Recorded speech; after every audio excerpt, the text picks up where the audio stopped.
레위기 27장은 레위기의 결론 부분입니다. 결론 부분에서 하나님이 서원의 이야기로 끝맺는 이유가 무엇일까? 서원은 하나님이 우리에게 요구해서 드리는 것이 아니고 하나님이 우리에게 너무 많은 은혜를 베풀어 주셨기 때문에 우리가 그 은혜에 감사함으로 말하지 않더라도 하나님, 제가 하나님 앞에 이것을 드리겠습니다. 그 고백을 하는 것입니다. 사람과 사람의 관계도 그렇고 하나님과 우리의 관계도 그렇습니다. 우리가 누구에게 은혜를 입었으면 감사하는 마음을 가지고 받은 만큼은 되갚지 못하더라도 조금이라도 내가 드릴 수 있는 감사하고 또 드리는 것이 이렇게 주고받고 하는 것이 좋은 관계가 되지 않을까 그런 생각이 듭니다. 일방적으로 주기만 하고 일방적으로 받기만 하는 관계는 없습니다.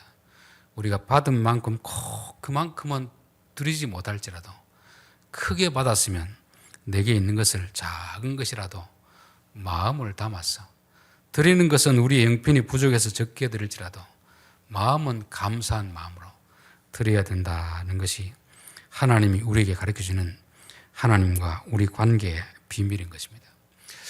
요즘 새벽에 시편을 살피고 있는데 64편에 보면은 하나님이여 내가 근심하는 소리를 들으시고 원수의 두려움에서 나의 생명을 보존하소서. 위기 가운데 하나님 앞에 간절히 기도를 드렸습니다. 그러니까 64편 10절에 의인은 여호와로 말미암아 즐거워하며 그에게 피하리니 마음이 정직한 자는 다 자랑하리로다. 내가 위기의 때 하나님 앞에 간절히 기도했더니만 하나님이 우리의 요구를 들어주었습니다. 그리고 시편 65편에는 하나님이여 찬송이 시온에서 주를 기다려오며 사람이 서원을 주께 이행하리이다. 내가 어려울 때 하나님 앞에 기도하고 하나님이 우리에게 도움을 주시니까 다윗은 이제는 기도를 바꾸는 거죠. 하나님, 찬송이 준비되어 있습니다. 하나님께 드릴 찬송이 준비되어 있으니까 어서 이 자리에 오셔서 우리가 드리는 찬송을 받으시고 우리가 하나님 앞에 자발적으로 드리는 이 예물을 하나님 받으십시오. 저는 이게 건강한 신앙생활이 아닌가 그런 생각이 듭니다. 저는 그래서 우리의 기도는 어떨까? 우리의 기도는 하나님 앞에 계속 달라는 기도는 할까? 아니면 한 번쯤은 하나님 제가 너무 많이 받아서 너무 죄송합니다. 내게 많은 건 없지만 조금이라도 하나님 앞에 드리고 싶은데 뭘 드리면 되겠습니까? 이런 기도를 할 수 있다면 우리의 신앙생활은 좀 성숙한 기도라 그렇게 보여집니다. 잠언 30장 15절에 보면 거물이에게는 두 딸이 있어 다오 하느니라. 족한 줄을 알지 못하며 족하다 하지 아니하는 것이 서너시 있나니. 이 거물이라는 단어는 이 구약 성경 단 한 번 있는 단어입니다. 그래서 우리 한글 성경에는 거물이라고 번역했는데 다른 데는 흡혈귀라고 해놓고 이게 사탄의 상징이 아닌가. 사탄은 만족을 모르는 존재입니다. 만족을 줘도 끝까지 더 달라고 하는 이 존재. 그래서 저는 우리의 기도가 혹시 이런 것 아닌가. 우리 또 기도할 때 주여 주시옵소서 주시옵소서. 저는 그런 기도를 드릴 때마다 하나님이 얼마나 많이 줬는데 뭘 달라고 자꾸 달라고 하는가. 우리의 기도가 마치 거물이와 같은 그런 기도를 하고 있는 것이 아닌지. 우리가 기도해서 하나님 우리에게 뭘 주시면 감사하고 우리 쪽에서도 하나님 앞에 감사하는 예물을 드릴 수 있는 서원을 할 수 있는 그런 믿음의 성숙 단계가 되지 않을까. 그런 마음에서 하나님은 마지막 결론 부분에서 서원에 대해서 표현했다 그렇게 보여지는 것입니다. 서원은 누가 시켜서 하는 것이 아니고 자발적으로 하는 것입니다. 내가 하고 싶어서 하는 거죠.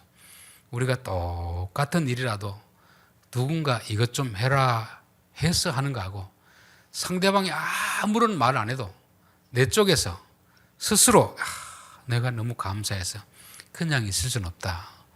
내 마음이 감동이 돼서 하는 거하고 남들이 이번에 뭐 집에 좋은 일이 있으니까 한턱 내십시오 이렇게 하는 건 천지 차이 아닙니까? 내는 건 똑같아도 남이 요구해서 시켜서 하는 거하고 내 마음에 감동이 돼서 하는 거하고는 아주 다른 것입니다.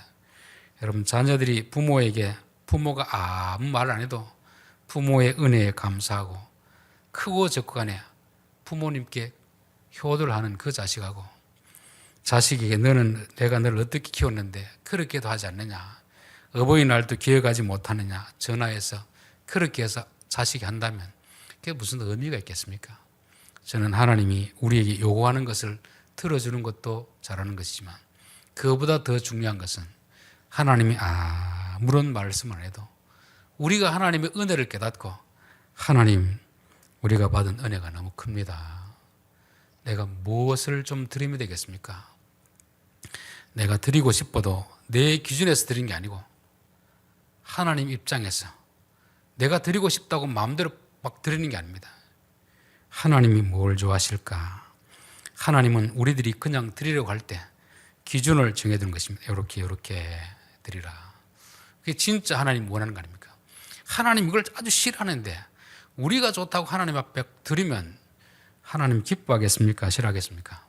싫어하겠죠. 정말 기쁜 마음으로 하나님 앞에 드리려고 하면 하나님이 뭘 원하시는가 말씀을 안 하셔도 우리가 물어보고 그 지식을 따라 드려야지. 나는 원치 않는데 상대방은 자꾸 고맙다고 주면 거절하지는 못하지만 받아놓고도 그렇게 썩 마음이 좋지 않습니다. 그래서 우리가 하나님뿐만 아니라 다른 사람에게도 정말 감사하는 마음이 있으면 그분이 뭘 좋아할까 알고 드려야지. 그분은 전혀 그것을 좋아하지 않는데 내가 생각해서 이건 좋은 것이다. 그거는 자기 입장에서 드린 거잖아요. 우리가 항상 드릴 때는 상대방 입장에서 상대방을 뭘 좋아하는지 알아보고 그렇게 드려야 되는 것입니다. 오늘 27장에는 사람을 드리기로 했으며 그리고 가축을 드리기로 했으며 또 집을 드리기로 했으며 또 밭을 드리기로 했으며 제일 좋은 것은 돈으로 주는 게 제일 좋은데 지금처럼 돈이 흔하지 않는 그 시대는 내가 자녀를 하나님 앞에 바치겠습니다. 내 집을 드리겠습니다. 내게 있는 가축을 드리겠습니다. 내게 있는 집을 드리겠습니다. 내게 있는 밭을 드리겠습니다. 이 드리는 종류는 달라도 그 마음은 하나입니다. 하나님 앞에 나의 감사한 마음을 좀 나타내기 위해서 그런 것입니다.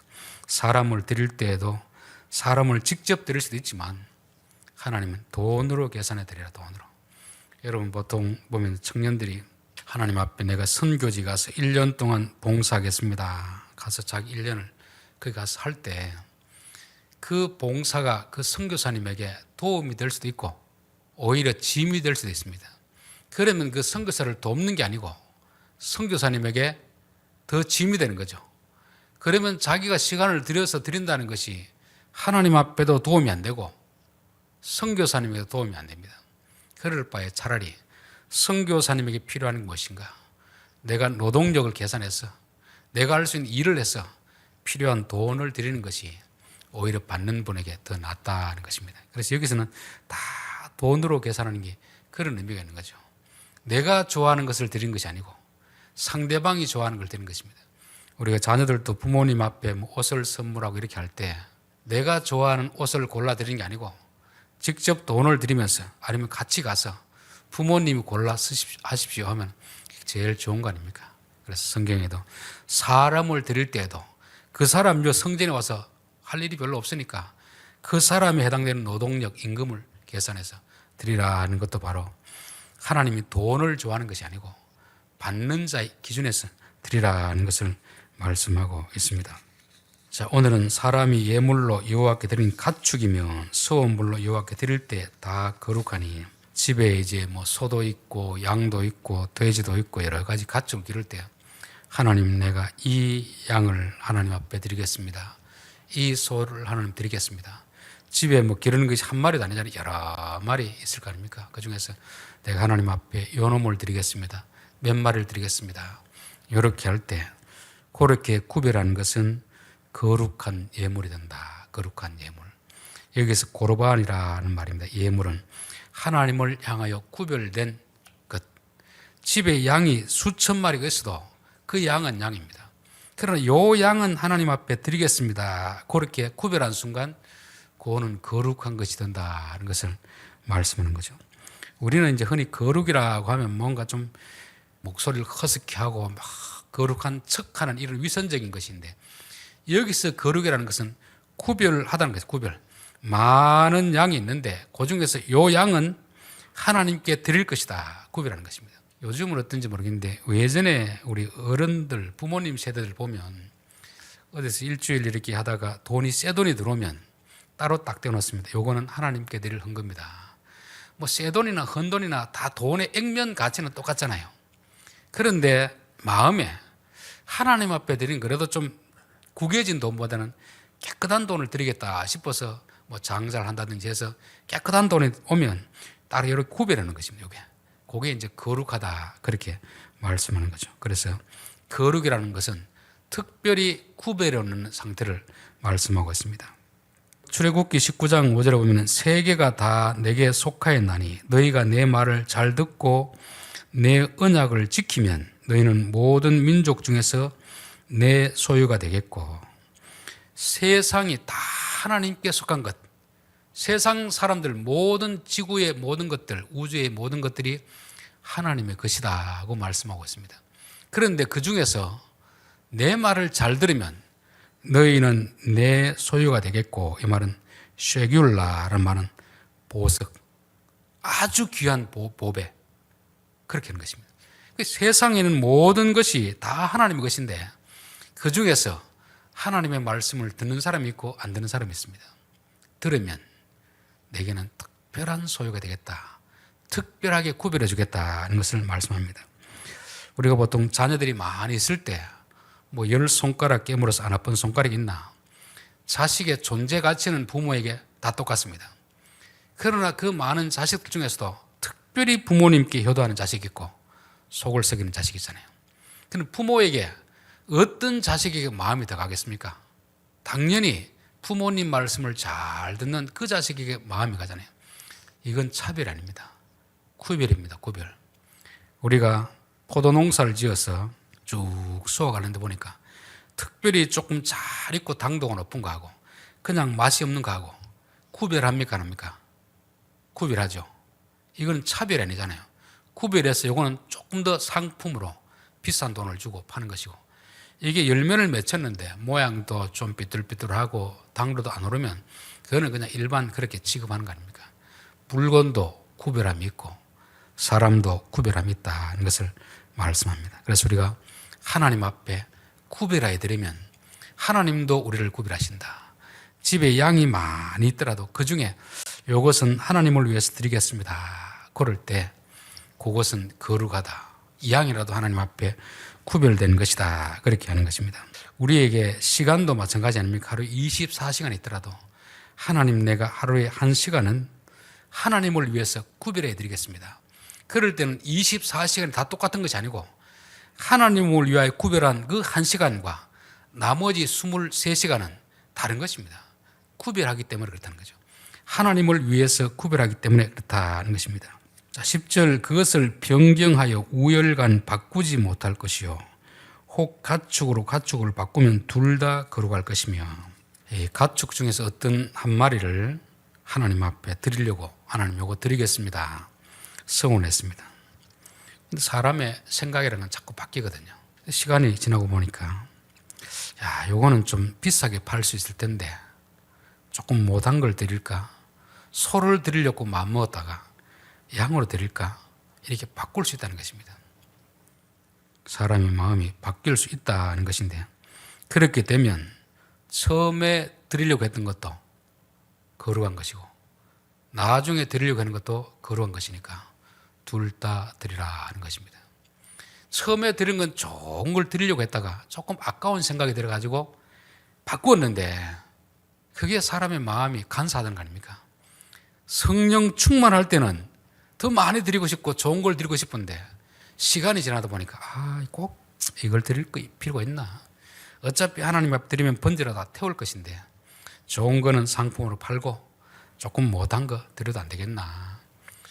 그냥 하나님 드시면 차이가 나지만 번제로 태울 건데 무슨 차이가 나겠습니까? 죄가 되는데. 그래서 생각을 살짝 바꿔가지고 나쁜 걸 드리려고 하면 둘 다 드리라, 둘 다. 그러니까 인색하게 자기 꾀를 쓰다가 하나님은 안 된다. 2개 다 드리라는 것입니다. 그러면 다음부터 마음에 바꿀 생각을 하겠습니까? 안 하겠습니까? 안 하겠죠. 우리가 하나님 앞에 감사드리려고 하면 하나님이 처음 주시는 그 마음, 드리고 안 드리고가 중요한 게 아닙니다. 하나님이 우리에게 감동 주실 때 하나님은 그 마음에 순종하는 걸 원하지 이거를 받는 게 아니잖아요. 고기를 받고 가축을 받는 게 아닙니다. 처음 하나님이 말씀하실 때 이게 하나님이 내게 감동을 주시는구나. 순종하면 되는데 자꾸 시간이 지나다 보면 우리 마음에 자꾸 인간의 타락한 본성이 들어오는 것이고 사탄의 생각이 들어오는 것입니다. 야, 교인들 중에 사람 많은데 너보다 잘 사는 사람 많은데 굳이 너가 할 필요가 있느냐. 자꾸 마음을 충동질하잖아요. 그럼 결국 바꾼다는 건 누구의 말을 듣는 거죠? 하나님의 말씀에 순종하는 게 아니고 자기 생각이나 사탄의 말을 듣고 하는 것입니다. 하나님 우리가 드리는 자체를 중요한 게 아니고 누구의 말을 순종하는가, 누구를 기억이는가 이걸 보기 때문에 그런 생각이 들면 둘 다를 드려야 둘 다. 아끼려고 그런 생각하지 말고 하나님이 처음에 주셨던 그 감동을 따라서 하라고 하는 것입니다. 이것은 서운할 때 너무 감정적으로 너무 즉흥적으로 분위기 따라 하지 말라는 것입니다. 내 믿음이 어느 정도인가 충분히 생각하고 약속 안 해도 하나님 섭섭해하지 않습니다. 그러나 적어도 내가 드리겠다고 약속했으면 마음이 왔다 갔다 하지 말라는 것입니다. 마음이 왔다 갔다 할 것 때문에 충분히 생각해보고 흔들리지 않을 때 드리지. 그냥 어떤 분위기 따라서 옛날에 보면 이제 부흥 집회하고 이러면 막 부흥 강사가 얼마나 말을 잘합니까? 특별히 교회 건축을 앞두고 나면 어떤 사람은 전세집을 팔아서 하나님 앞에 드렸더니만 하나님이 새 집을 주셨다고 하고 어떤 학생들은 뭘 했더니만 하나님이 성적은 안 되는데 좋은 대학에 보내줬다 이런 이야기를 자꾸 하면 이야 이거 나도 이거 없지만 드리면 뭔가 되겠다 싶어가지고 덜컹 작정금하고 서운하지 않습니까? 그리고 시간이 지나고 나서 후회하는 경우가 많이 있습니다. 하나님 앞에 서운할 때 그런 식으로 즉흥적으로 하지 말고 충분히 생각해보게 하라. 충분히. 그래서 우리가 드리는 자체가 중요한 게 아닙니다. 어떤 동기로 드리는가, 드리는 행위가 하나님의 말씀에 순종함으로 드리는 것인가, 아니면 그냥 분위기 따라 드린다고 해놓고 가만 생각하니까 이게 내 형편도 안 되는데 무리하게 해서 또 마음에 드리면서도 즐거운 마음이 들지 않고 억지로 드리는가, 그렇게는 드리지 말라는 것입니다. 아나니아와 삽비라 이야기가 이게 그걸 가장 단적으로 보여주는 거거든요. 초대교회에 바나바라는 사람이, 이 사람은 아주 믿음이 좋은 사람입니다. 좋은 믿음을 가지고 성령 충만하니까 자기는 땅이 남는 게 많이 있는데 그 교회에 들어온 사람은 가난한 사람이 있으니까 이거 내가 하나님의 것을 너무 나 혼자 많이 차지하고 있구나. 이거 팔아가 헌금해도 내가 사는데 지장이 없는 것이고, 그래서 땅을 팔아서 헌금을 했더니만 사람들이 박수를 막 치는 것입니다. 이야, 다음번 장로 선거할 때는 우리 바나바 집사님 1순위로 찍어줘야겠다. 이런 소문이 막 돌기 시작하는 것입니다. 그러니까 믿음이 안 되는 아나니아와 삽비라가 저 정도로 나도 땅이 있는데 팔아놓고 보니까 다 하려고 보니까 아까운 생각이 드는 것입니다. 그래서 반을 숨겨놓고 반만 드리려고 하는 거죠. 그때 베드로가 뭐라고 합니까? 네 마음에 사탄이 가득하여. 사탄이. 지금 드리는 것이 처음에는 성령이 주신 생각일 수도 있습니다. 처음에 다 바치려고 할 때는. 그런데 그 시간이 지나면서 서서히 마음이 바뀌는 거죠. 그런데 그 마음이 누구의 지시라는 겁니까? 사탄의 충동질에 의해서, 사탄의 유혹에서 드리는데, 그러면서도 마치 성령의 감동에서 드리는 것처럼 그렇게 속이니까 베드로가 너 왜 성령을 속이느냐, 성령을 속이느냐. 우리가 드리는 것도 정말 잘 되려면 복이 됩니다. 그러나 이거 위선적으로, 즉흥적으로, 내 능력도 안 되면서 과시용으로 그렇게 드리다 보면 그 복이 안 된다는 것을 말씀하는 거죠. 그래서 하나님이 요구하는 것도 아니고 내가 자발적으로 하는 것은 항상 신중하게, 정말 내가 이 정도 드릴 믿음이 되는가, 내가 이 정도 드릴 형편이 되는가, 또 내가 드리는 것을 가족들이 동의하는가 다 물어보게 됩니다. 그냥 어디 가서 그냥 연설 한번 듣고 집회에 참석하고 나서 그냥 감정적으로 기분이 좋아가지고 그렇게 하면 하고 나서도 후회되고 또 순종 안 하면 찝찝한 이런 것들, 그런 것은 하지 말라는 것입니다. 자, 11절 부정하여 여호와께 예물로 드리지 못할 가축이면 그 가축을 제사장 앞으로 끌어갈 것이요 제사장은 우열간의 값을 정할지니 그 값이 제사장이 정한 대로 될 것이며 만일 그가 그것을 물으려면 내가 정한 값의 그 5분의 1을 더할지니라. 자, 앞에 것은 좋은 것을 드리려고 했다가 조금 시간이 지나서 조금 아까운 생각이 들어서 나쁜 것으로 바꾸려고 할 때 바꾸지 말고 원래 드렸던 거하고 드리려고 했던 거하고 지금 드리려고 두 개를 다를 드리라는 것입니다. 그렇게 못할 것 같으면 아예 처음부터 약속을 하지 말라는 것이고, 여기서는 하나님 앞에 드리겠습니다 말을 해놨는데 가만히 보니까 이거는 하나님이 받으시는 것이 아닙니다.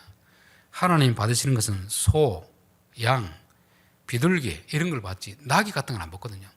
나귀를 드리겠습니다 이렇게 했는데 드린다고 했는데 알아보니까 이거는 성전에서 받는 게 아닙니다.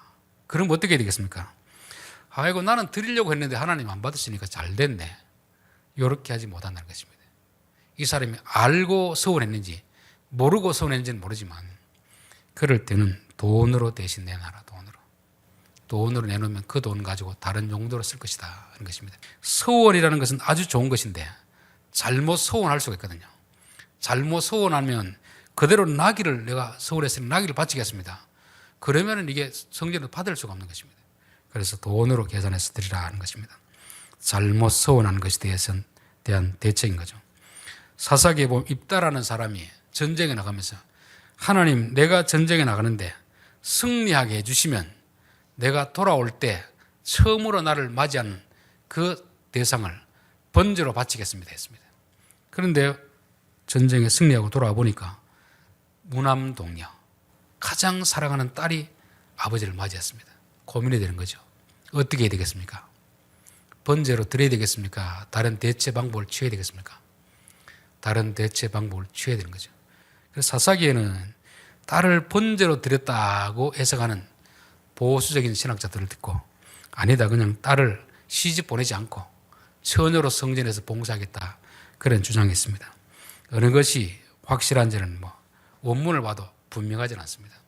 그러나 제가 봤을 때는 적어도 입다가 믿음이 있었다고 하면 하나님이 사람을 번제로 바치는 걸 원치 않습니다. 그건 이방 종교에서 원하는 것이고 아마 대체 방법을 하지 않았을까. 우리가 하나님 앞에도 마찬가지입니다. 흔히 이제 부모들 중에서 하나님 우리 자식을 선교사로 목사로 바치겠습니다. 그렇게 서원하는 사람이 있습니다.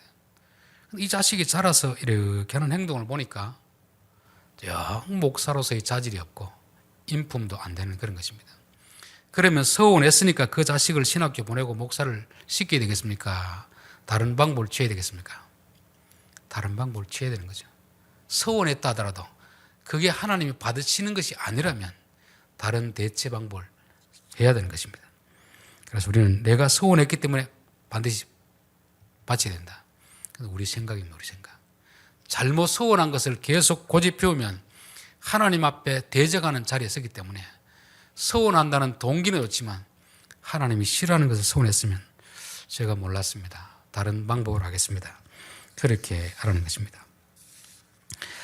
여기 밭이나 집에 대해서도 마찬가지입니다. 집에 대해서도 하나님 앞에 바칠 때는 돈으로 계산해 드리고 특별히 밭을 할 때는 우리나라 제도하고 유대나라 제도는 다릅니다. 우리는 내가 소유를 했으면 그건 내 것이 되잖아요. 내가 마음대로 팔고 처분할 수 있습니다. 유대나라는 그런 권한이 없습니다. 마치 중국처럼 그렇죠. 중국에도 모든 땅은 국가의 땅입니다. 백성들에게는 50년 이렇게 임대해 주는 거잖아요. 유대나라가 똑같습니다. 땅은 하나님이 그 기업, 그 지파별로 나누어 주는 것입니다. 너희들이 잘 경작해라. 그들에게 관리권은 있지만 소유권은 없습니다.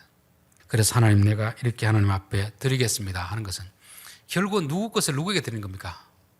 하나님의 것을 하나님 앞에 드린다는 거잖아요. 우리에게는 모든 것은 사실 누구 것이죠? 하나님의 것입니다. 우리의 목숨도, 건강도, 우리의 재물도, 우리의 자녀도 다 하나님의 것입니다. 근데 사람들은 마치 내 것인 양 그렇게 착각하며 살아갈 때가 있잖아요. 그럴 때 하나님, 내가 하나님 앞에 드리겠습니다. 이 말은 하나님의 뜻대로 관리하겠습니다. 누가복음 보면 불의한 청지기 비유가 나오잖아요. 주인이 맡긴 것인데 마치 자기 것인 양 착각해가지고 자기 배를 채우기 위해서 부정한 방법을 막 쓰고 이러지 않습니까? 그래서 주인이 해고시키는 것이고 이제 그 땅을 회수하려고 하는 것입니다. 그러니까 이래도 안 되겠다 싶어서 주인의 뜻이 무엇일까 곰곰이 생각하고 주인이 기뻐하는 방식대로 잘 관리를 하니까 악하지만 너는 참 지혜롭게 행동했다 하는 거 아닙니까? 이 밭이라든 이런 것도 마찬가지입니다.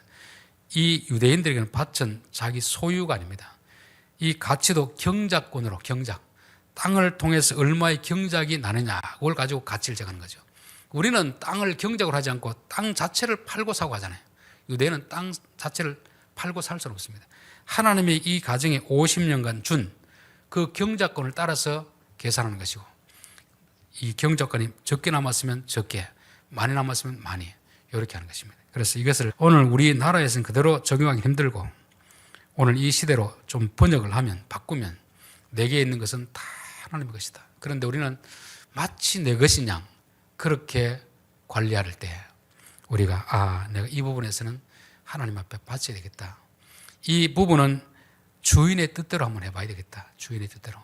내 뜻대로 하지 않고 내가 주인인 것처럼 행시하지 않고 다는 그렇게 하지 못하더라도 이 부분만큼은 하나님의 뜻대로 한번 해봐야 되겠다. 그것이 바로 주인에게 바치는 것이 되는 것입니다. 레위기 27장은 오늘 우리 시대에 그대로 적용하기는 좀 어렵습니다. 시간이 3,500년이라는 시간이 지났고 또 지구 반대편에 있는 나라 이야기고 그러다 보니까 문화적이고 또 법적인 차이가 있기 때문에 우리는 요 규정대로 하기보다는 요 말씀이 우리에게 의미하는 정신이 무엇인가? 하나님 앞에 자원해서 드리는 것. 하나님이 기뻐하지만 그러나 자원해서 드릴 때도 하나님 말씀에 순종해서 드려야 된다. 순종해서. 우리는 우리의 것을 하나님께 드린다고 생각하지만 사실은 다 하나님의 것이다. 하나님의 것. 우리가 그것을 모르고 살다가 진짜 이 부분만큼은 하나님 앞에 구별해서 드리겠습니다. 우리의 24시간은 다 하나님의 것이지만 그러나 하나님 우리에게 주신 것이 맡긴 것이 있으니까 우리가 살아가기 위해서 또 일을 해야 되니까 그러나 어느 부분만큼은 내가 하나님을 위해서 구별하겠습니다. 시간을 구별하고 물질을 구별하고 재능을 구별하고 그렇게 해서 하나님 앞에 서원하는 것입니다. 그래서 서원할 때는 욕심으로 감정적으로 하지 말고 정말 내가 믿음의 분량을 따라서 이거 돼도 조금 더 아까운 생각이 들지 않는가. 드린다고 해서 아까워가지고 다시금 바꾸는 이런 것이 아니고 이 부분은 기쁜 마음으로 어쩌면 믿음이 부족할 때는 처음 주시는 그 생각 붙들고 빨리 해야지. 시간을 자꾸 끌다 보면 다른 생각이 쭉 나는 것입니다. 가장 중요한 서원은 하나님이 내게 감동 주실 때 내가 이만한 것을 감당할 믿음이 되는가. 되면 즉시 하시고 안 되면 안 해도 됩니다. 그래서 하나님은 서원은 즐거운 마음으로 기쁘게 하는 것을 좋아하신다는 것입니다. 기도하겠습니다.